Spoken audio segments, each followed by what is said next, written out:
India market invest মাইন্ডসেটে আপনাদের স্বাগত। যারা চ্যানেলে নতুন এসেছেন তাদেরকে বলবো প্লিজ চ্যানেলটাকে সাবস্ক্রাইব করবেন, একটা লাইক করবেন, বেল আইকনটা প্রেস করবেন। চলুন, আজকে মার্কেট ক্লোজ হয়ে গেছে, তো মার্কেট রিলেটেড কি নিউজ পাওয়া যাচ্ছে সেই নিউজগুলো কভার করব। দেখুন, নিফটি ফিফটিকে দেখলে দেখা যাবে, দেখুন আজকের দিনেও কিন্তু নিফটি পজিটিভ ছিল, কত 0.57%। তো আজকের দিনে নিফটি কিন্তু আবার ফ্রেশ হাই মেরেছে। তো দেখা যাচ্ছে হাই কত মেরেছে, দেখুন 21,799.25। এটা কিন্তু আজকের দিনের হাই এবং অল টাইম হাই। তো আমরা যে সান্টা ক্লজ র্যালির কথা বলছি সেটা কিন্তু এখনও চলছে। তো আশা করা যায় মোটামুটি আজ এই মাসের মধ্যে একদিন রয়েছে, অর্থাৎ কালকে ফ্রাইডে। তার পাশাপাশি নেক্সট ইয়ারের অর্থাৎ জানুয়ারির 1 তারিখ, 2 তারিখ, 3 তারিখ কিন্তু এক্সপেক্ট করা যায় যে এই সান্টা ক্লজ র্যালি কিন্তু চলতে পারে, যেটা প্রিভিয়াস ইয়ারগুলোতে দেখা গেছে। তো 80% সম্ভাবনা কিন্তু এই সান্টা ক্লজ র্যালি 2-3 তারিখ পর্যন্ত চলার, এটা প্রতিবার কিন্তু দেখা যায়। তো আমরা যদি দেখি, দেখুন 5 দিনে নিফটি কীরকম রিটার্ন দিয়েছে, 5 দিনে 3.5%-এর ওপরে কিন্তু রিটার্ন দিয়েছে। তো এই রিটার্ন আশা করা যায় চলতে পারে, হয়তো মেবি নিফটি 22,000 পর্যন্ত যেতে পারে। আজকের দিনে যদি সবচেয়ে বড় হট নিউজ বলা যায় তাহলে কিন্তু বলা যায় কেপিআই এনার্জি। তো কেপিআই গ্রিন এনার্জি যে কোম্পানিটা, সেই কোম্পানিটা দেখুন আজকের দিনে কত প্রায় 5%-এর কাছাকাছি কিন্তু কোম্পানিটা আপসাইড মুভমেন্ট দেখিয়েছে। প্রথমে খুলেছিল তো প্রায় 7%-এর কাছাকাছি, সেখান থেকে কিছুটা নিচে এসছে। তো নিচে এসে অবশেষে কিন্তু 4.5%-এর কাছাকাছি কিন্তু একটা আপসাইড মুভমেন্ট দেখি। তো এই কোম্পানিটার আপসাইড মুভমেন্ট দেখানোর পিছনে কারণ কি? দেখুন, এই মাসের জানুয়ারির, এই বছরের 2023-এর জানুয়ারির 18 তারিখে কোম্পানিটা কী করেছিল, একটা বোনাস দিয়েছিল 1:1। তো আবারও শোনা যাচ্ছে এই কোম্পানিটা হয়তো বোনাস দিতে পারে, কারণ 30 তারিখে হচ্ছে কোম্পানিটার কী পাওয়া যাচ্ছে, 30 তারিখে বোর্ড মিটিং হবে বোনাস রিলেটেড। তো আমি প্রিভিয়াস ভিডিওতে কিন্তু ডিটেলসে আলোচনা করেছি এই কোম্পানিটার বোনাসের ব্যাপারে। বোনাস দিলে এই কোম্পানিটাকে কেনা যায়, তার প্যারামিটারগুলো দেখেছি, কোম্পানি কী বিজনেস করে সেটা নিয়ে আলোচনা করেছি। আপনারা চাইলে সেই ভিডিওটা দেখতে পারেন, তাইলে কিন্তু কেপিআই গ্রিন এনার্জি যে কোম্পানিটা, সেই কোম্পানিটার সম্বন্ধে ডিটেলসে কিন্তু একটা ধারণা পেয়ে যাবেন। কারণ কোম্পানি বোনাস দিচ্ছে বলে এই নয় যে আমরা কোম্পানিটা বাই করব। যদি কোম্পানিটার প্যারামিটার ঠিকঠাক থাকে এবং কোম্পানিটা ওয়েল অ্যান্ড গুড, তাহলে গিয়ে কিন্তু আমরা চিন্তাভাবনা করতে পারি কোম্পানিটা বাই করার জন্য। তো আমি সেই বিষয় নিয়ে কিন্তু ডিটেলসে আলোচনা করেছি। আপনারা যারা এখনও দেখেননি তারা কিন্তু দেখে নিতে পারেন। কেপিআই গ্রিন এনার্জি সম্বন্ধে ডিটেলস আলোচনা, প্লাস কোম্পানিটার বোর্ড মিটিং কবে হবে, কী বৃত্তান্ত, সব জিনিস আলোচনা করেছি। রিলায়েন্স ইন্ডাস্ট্রি দেখুন আজকের দিনে কত 0.70% আপসাইড মুভমেন্ট দেখিয়েছে। তো কোম্পানিটা নিয়ে কিন্তু একটা ভালো নিউজ পাওয়া যাচ্ছে। চলুন সেই নিউজটা কভার করার চেষ্টা করি। দেখুন, জিও সিনেমা কার আন্ডারে, রিলায়েন্সের আন্ডারে। তো এই জিও সিনেমাকে নিয়ে হচ্ছে একটা ব্রেকিং নিউজ পাওয়া যায়, যেটা আমরা অনেকদিন আগের থেকে শুনছিলাম যে ডিজনি হটস্টারের সাথে কিন্তু মার্জ হতে চলেছে জিও সিনেমার। তো সেই মার্জের প্রায় 80% কিন্তু কমপ্লিট। তো আশা করা যায় যে জিও সিনেমার সাথে কিন্তু ডিজনি হটস্টারের মার্জার হতে চলেছে। তো সেই জায়গায় দাঁড়িয়ে জিও সিনেমার যে বিজনেস, সেই বিজনেস কিন্তু আরও কয়েকগুণ বাড়বে। কয়েকগুণ বাড়ার সাথে সাথে মানে কি, রিলায়েন্সও কিন্তু বাড়বে তার ইনকাম। কারণ জিও সিনেমা হচ্ছে রিলায়েন্সেরই সাবসিডারি। তো শোনা যাচ্ছে কি যে 51% স্টেক হচ্ছে কার কাছে থাকবে, 51% স্টেক থাকবে হচ্ছে রিলায়েন্সের কাছে এই মার্জারের, আর 49% স্টেক থাকবে কিন্তু ডিজনি হটস্টারের কাছে।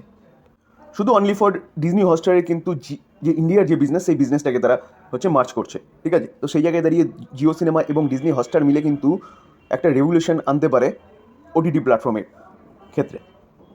তো সেই জায়গায় দাঁড়িয়ে আপনারা কিন্তু জিও সিনেমা মানে হচ্ছে রিলায়েন্স ইন্ডাস্ট্রির দিকে আপনার নজর রাখতে পারেন, কারণ কোম্পানিটার বিজনেস কিন্তু আরও বাড়তে চলেছে। দেখুন, হিন্দুস্তান কপার লিমিটেডকে দেখলে দেখা যাবে, দেখুন আজকের দিনে কিন্তু হিন্দুস্তান কপার 52 খাই মেরেছে, ঠিক আছে। তো দেখুন, দেখলে দেখা যাবে আজকের দিনই 52 খাই মেরেছে। এখানে 270.50 দেখাচ্ছে, কিন্তু অরিজিনালি কোম্পানিটা কিন্তু 272.75 লাস্টে ক্লোজিং দেখাচ্ছে। তো কোম্পানিটা আজকে দেখুন 15%, 16%-এর কাছাকাছি কিন্তু বেড়েছে। তো কোম্পানিটা বাড়ার পিছনে কারণ কি? তো কোম্পানিটার বাড়ার পিছনে যদি কারণ দেখেন, তাহলে পজিটিভ কপার ফিউচার, অর্থাৎ কপারের যে ফিউচার, অর্থাৎ ফিউচার বিজনেস কপারের কিন্তু পজিটিভ, অর্থাৎ কপারের বিজনেস কিন্তু আরও বাড়বে আশা করা যাচ্ছে। যার জন্য কিন্তু আজকে হিন্দুস্তান কপার যে কোম্পানিটা, সেই কোম্পানিটা কিন্তু আজকে প্রায় 16%-এর কাছাকাছি কিন্তু বেড়েছে। এখানে 14% দেখাচ্ছে, কিন্তু লাস্টে ক্লোজিং কিন্তু হয়েছে 16%-এর কাছাকাছি। তো কপারের ফিউচার প্রাইস কিন্তু বাড়ছে। কেন বাড়ছে? কারণ বলছে যদি ইউএস যদি রেট কাট শুরু করে, ঠিক আছে, যে ইউএসের ফেডারেল রিজার্ভ যদি রেট কাট শুরু করে 2024-এ, তাহলে কিন্তু এই কোম্পানির প্রোডাক্টের, অর্থাৎ কপারের প্রোডাক্টের ডিমান্ড বাড়বে, ব্লুমবার্গের রিপোর্ট অনুযায়ী কিন্তু পাওয়া যাচ্ছে। যার জন্যে কিন্তু আজকের দিনে হিন্দুস্তান কপার কিন্তু আজকের দিনে প্রায় 16% এই কারণেই কিন্তু বেড়েছে। দেখুন, সুজলন এনার্জি কিন্তু হচ্ছে এনার্জি সেগমেন্টের একটা কোম্পানি, নাম শুনেই বোঝা যাচ্ছে। তো এই কোম্পানিটা কিন্তু দেখুন কন্টিনিউয়াসলি কিন্তু আপসাইড মুভমেন্ট দেখাচ্ছে। আজকে কিন্তু কোম্পানিটা 4%-এর উপরে কিন্তু একটা মুভমেন্ট দেখিয়েছিল, অবশেষে ক্লোজ হয়েছে কত 3%-এর কাছাকাছি। তো এই কোম্পানি নিয়ে কী নিউজ পাওয়া যাচ্ছে দেখুন, যদি বলেন তাহলে রিনিউয়েবল সেক্টরে কিন্তু এই কোম্পানিটা হচ্ছে একটা ভালো কোম্পানি এখন বোঝা যাচ্ছে, কারণ কোম্পানি কিন্তু রিনিউয়েবল সেক্টর নিয়ে আগে কাজ করতো, এখন যেহেতু গভর্নমেন্ট এই সেক্টরের নিয়ে কাজ করছে, গভর্নমেন্ট কাজ করছে মানে গভর্নমেন্ট এই সেক্টরকে বুস্ট আপ করছে, তো এই কোম্পানিটা কিন্তু কন্টিনিউয়াসলি ভালো করছে। তো একটা নিউজ পাওয়া যাচ্ছে, চলো নিউজটা কভার করি। সুজলান এনার্জির যে নিউজটা পাওয়া যাচ্ছে আজকে, যার জন্য এই কোম্পানিটা 4% মতন বেড়েছিল প্রথমে, তো এর কারণটা কি, এই কোম্পানিটার কাছে কিন্তু একটা অর্ডার এসছে, এই কোম্পানিটার ব্যাগে কত 100 উইন্ড টারবিনেটস সাপ্লাইয়ের। তো সেই জায়গায় দাঁড়িয়ে কিন্তু বলা যেতে পারে এই কোম্পানিটা নিয়ে চিন্তাভাবনা করতে পারেন অনলি ফর, আমি বলবো যে রিনিউয়াল সেক্টরের, মানে যদি আপনার মনে হয় যে রিনিউয়াল সেক্টর বাড়বে এবং ভবিষ্যতে রিনিউয়াল সেক্টরই হচ্ছে একটা ওয়ান অফ দ্য সেক্টর হবে পাওয়ার সাপ্লাইয়ের জন্য, তো সেই জায়গায় দাঁড়িয়ে কিন্তু এই কোম্পানিটাও কিন্তু এই জায়গায় থাকবে না, এই কোম্পানিটা এখান থেকে আরও উপরে বা আপসাইড মুভমেন্ট দেখাতে পারে। তো কোম্পানিটা কিন্তু একের পর এক অর্ডার পাচ্ছে। দেখুন পাওয়ার সেগমেন্টের কোম্পানিগুলো না কন্টিনিউয়াসলি একের পর এক অর্ডার পাচ্ছে এবং কোম্পানিগুলো কিন্তু কন্টিনিউয়াসলি ভালো পারফরমেন্স দেখাচ্ছে। তো এই কোম্পানিটা দেখুন সিজি পাওয়ার ইন্ডিয়া লিমিটেড, এই কোম্পানিটা আজকের দিনে 2.5%-এর উপরে বেড়েছে। তো বাড়ার পিছনে কারণ কি, চলুন কারণটা দেখার চেষ্টা করি। দেখুন সিজি পাওয়ার যদি বাড়ার পিছনে কারণ বলেন তাহলে কোম্পানিটা কিন্তু অর্ডার পেয়েছে কার কাছ থেকে, এনটিপিসির কাছ থেকে এবং বিপিএসসিএল এর কাছ থেকে, ঠিক আছে, যার জন্যে আজকে সিজি পাওয়ার কিন্তু এতটা আপসাইড মুভমেন্ট দেখিয়েছে। দেখুন 28শে ডিসেম্বর আজকের দিনের কথা, যে কোম্পানিটা কিন্তু এনটিপিসির কাছ থেকে কিন্তু 10.47 করোড় একটা অর্ডার পেয়েছে, তার ব্যাগে এসছে অর্থাৎ তার ঝুলিতে এসছে। কোম্পানিটা কিন্তু দেখুন 660 মেগাওয়াটের একটা জেনারেটর এনটিপিসির জন্য কোথায়, সোলাপুরে কিন্তু প্ল্যান্টটা তৈরি করতে চলেছে, যেটা কিন্তু কতদিনের মধ্যে অর্ডারটা কমপ্লিট করার লক্ষ্যমাত্রা রেখেছে, অর্ডারটা কিন্তু 40 উইকের মধ্যে করার লক্ষ্যমাত্রা রেখেছে। দেখুন বিপিএসসিএল যে বোকারো পাওয়ার সাপ্লাই কোম্পানি, যে কোম্পানিটা রয়েছে কোম্পানি লিমিটেড, তো এই কোম্পানিটার কাছ থেকে কিন্তু সিজি পাওয়ার একটা অর্ডার পেয়েছে কত, অলমোস্ট 10 করোড়ের মতন কিন্তু একটা অর্ডার পেয়েছে। তাদেরকে কী সাপ্লাই দেবে পার্টস ফর টার্মিনেট জেনারেটর, ঠিক আছে। তো এই অর্ডারটাও কিন্তু উইদিন 1 ইয়ারের মধ্যে তাদের কমপ্লিট করতে হবে সিজি পাওয়ারকে। দেখুন সিজি পাওয়ার নিয়ে আলোচনা করছি মানে এই নয় কিন্তু আমি আপনাদের বাই রেকমেন্ডেশন দিচ্ছি। দেখুন কোম্পানিটা কিন্তু দেখলে দেখা যাবে 1 বছরে খুব ভালো পারফরমেন্স দিচ্ছে কত, 64%, ঠিক আছে। আমরা যদি কোম্পানিটার 5 বছরের চার্ট দেখি, 5 বছরের চার্ট দেখলে দেখা যায় কোম্পানিটা কিন্তু টোটালি ওয়েল ডিস্ট্রয়ার, 71% কিন্তু কোম্পানিটা হচ্ছে ডাউনে রয়েছে, ঠিক আছে। তো আমরা যদি ম্যাক্সিমাম চার্ট প্যাটার্ন দেখি, দেখুন ম্যাক্সিমাম চার্ট প্যাটার্ন দেখলেও দেখা যাবে কোম্পানিটার মধ্যে কোনো দম নেই। কোম্পানিটা 1999 থেকে মার্কেটে আছে, তো 2000 থেকে কিন্তু কোম্পানিটা অনলি ফর 300% রিটার্ন দিয়েছে। তো সেই জায়গায় দাঁড়িয়ে এই কোম্পানিতে যাওয়ার আগে কিন্তু এটা মাথায় রাখবেন স্যার। দেখুন মহেন্দ্রা অ্যান্ড মহেন্দ্রা লিমিটেড, এই কোম্পানিটা নিয়েও কিন্তু একটা নিউজ পাওয়া যাচ্ছে, যার জন্য কিন্তু কোম্পানিটা আজকের দিনে কত পার্সেন্ট, আজকের দিনে 3%-এর ওপরে কিন্তু আপসাইড মুভমেন্ট দেখিয়েছে, 3%-এর কাছাকাছি একটা আপসাইড মুভমেন্ট দেখিয়েছে। শোনা যাচ্ছে কি আনন্দ মহিন্দ্রা স্যার কিন্তু বাই করতে চলেছে 1 লাখ রুপিসের কিন্তু শেয়ার বাই করতে চলেছে মহিন্দ্রা স্যারের। দেখুন মহিন্দ্রা স্যারের জন্য কিন্তু 1 লাখ টাকার হচ্ছে শেয়ার বাই করা, এটা কোনো বড় ব্যাপার নয়, কিন্তু ব্যাপারটা হচ্ছে এটাই যে মার্কেট এটাকে পজিটিভলি নিচ্ছে এবং তাই জন্য কিন্তু আজকে কোম্পানিটা আপসাইড মুভমেন্ট এরকম একটা দেখিয়েছে। দেখুন কোল ইন্ডিয়া আজকের দিনে কত পার্সেন্ট, 4%-এর উপরে একটা আপসাইড মুভমেন্ট দেখিয়েছে। তো কোল ইন্ডিয়া দেখুন আজকে আমরা যদি দেখি কোম্পানিটার 1 বছর রিটার্ন দেখলে দেখা যাবে কোম্পানিটা কিন্তু প্রায় 72% রিটার্ন দিয়েছে। আমরা যদি কোম্পানিটার 5 বছর রিটার্ন দেখি, দেখুন 5 বছরে কোম্পানিটা 61% রিটার্ন দিয়েছে। আমরা যদি চার্ট দেখি দেখুন কোম্পানিটা কিন্তু কোনো দম ছিল না, কোম্পানিটা এখন গিয়ে আপসাইড মুভমেন্ট দেখাচ্ছে, ঠিক আছে। তো কোম্পানিটা নিয়ে কিন্তু একটা ভালো নিউজ পাওয়া যাচ্ছে, চলুন আমরা নিউজটা কভার করার চেষ্টা করি। কোল ইন্ডিয়াকে নিয়ে মতিলাল ওসওয়াল যে একটা ব্রোকিং হাউস ইন্ডিয়ার, সেই ব্রোকিং হাউস কিন্তু কোল ইন্ডিয়াকে নিয়ে একটা বাই রেকমেন্ডেশন দিচ্ছে কত 430। তো আজকেই তারা তাদের রিসার্চ রিপোর্ট কিন্তু প্রকাশ করেছে, যে রিসার্চ রিপোর্ট ডেট কত 28 ডিসেম্বর 2023। তো তারা কিন্তু 430 হচ্ছে বাইরে দিচ্ছে, আপসাইড মুভমেন্ট দেখছে বা 430 পর্যন্ত কোম্পানিটা কিন্তু যেতে পারে। তো তারা কিন্তু রেকমেন্ডেশন করছে বাই রেটিং, ঠিক আছে। তো সেই জায়গায় দাঁড়িয়ে দেখুন আবার আরেকটা ডিসক্লেমার দিয়ে রাখি, কেউ বা কোনো ব্রোকিং হাউস যদি বাই রেকমেন্ডেশন দেয় সেটা যে কিনতে হবে এমন ব্যাপার নয়। যদি আপনার কোল ইন্ডিয়ার যে বিজনেস, সেই বিজনেস মডেল যদি ভালো লাগে বা আপনার কাছে মনে হয় যে কোল ইন্ডিয়া অনেক দূর পর্যন্ত যেতে পারে বা 430 পর্যন্ত যেতে পারে, তাহলে কিন্তু আপনারা বাই করবেন। তো সেই জায়গায় দাঁড়িয়ে মতিলাল ওসওয়াল বা অন্য কেউ ব্রোকারেজ বা কিছু বলছে সেই জন্য গিয়ে বাই করতে হবে এমন কোনো ব্যাপার নয় কিন্তু স্যার।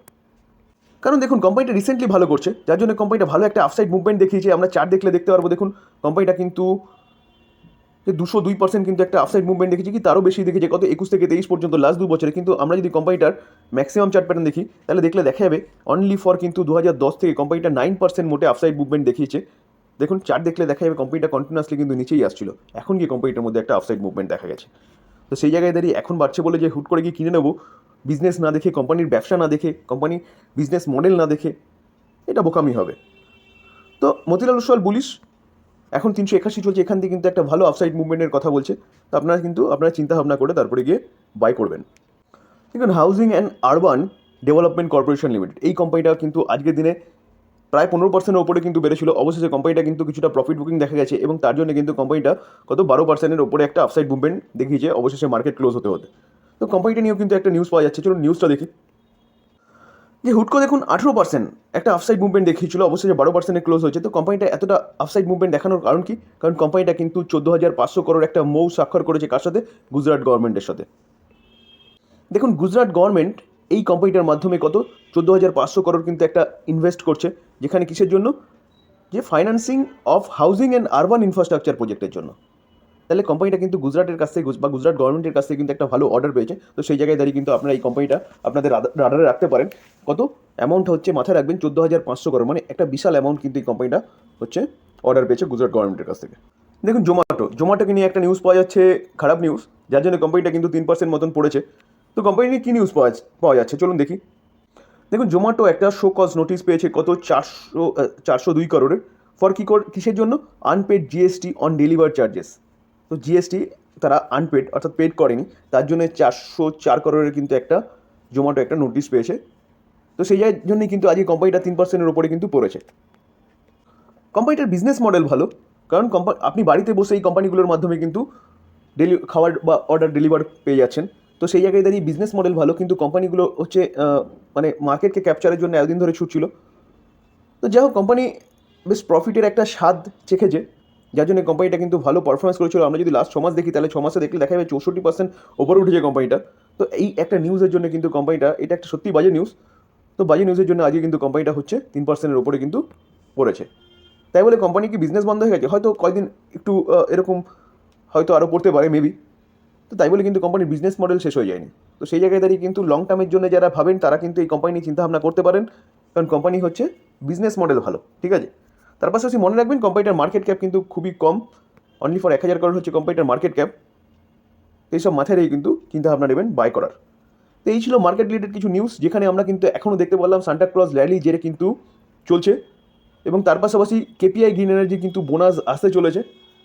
তো আমি ডেসক্রিপশন বক্সে লিঙ্ক দিয়ে দেবো, আপনারা চাইলে সেটা দেখতে পারেন। এর পাশাপাশি আরও অনেকগুলো কোম্পানি নিয়ে আলোচনা করলাম, যেই কোম্পানিগুলোর কিছু ভালো নিউজ, কিছু খারাপ নিউজ। যদি আলোচনাটা ভালো লাগে, যারা চ্যানেল নতুন এসেছেন তাদেরকে বলবো এই ধরনের নিউজ পেতে গেলে কিন্তু সাবস্ক্রাইব করতে হবে, বেল আইকনটা প্রেস করতে হবে নেক্সট নোটিফিকেশন পাওয়ার জন্য, কারণ আমরা বিভিন্ন stock market related news, breaking news এসব নিয়ে কিন্তু আলোচনা করি, যেটা কিন্তু আমরা যারা মার্কেটে আছি তাদের জন্য খুব দরকার। তো একটা লাইক করবেন যদি আমার কন্টেন্টগুলো আপনাদের ভালো লাগে, তাহলে আমারও ভালো লাগে যে আপনাদের ভালো লাগছে, তাহলে আমি আরও উদ্যম পাই যে কন্টেন্টগুলো ক্রিয়েট করার, ভালো ভালো কন্টেন্ট বা ভালো মতন করে। এই ছিল আজকের আলোচনা। থ্যাংক ইউ, ভালো থাকবেন।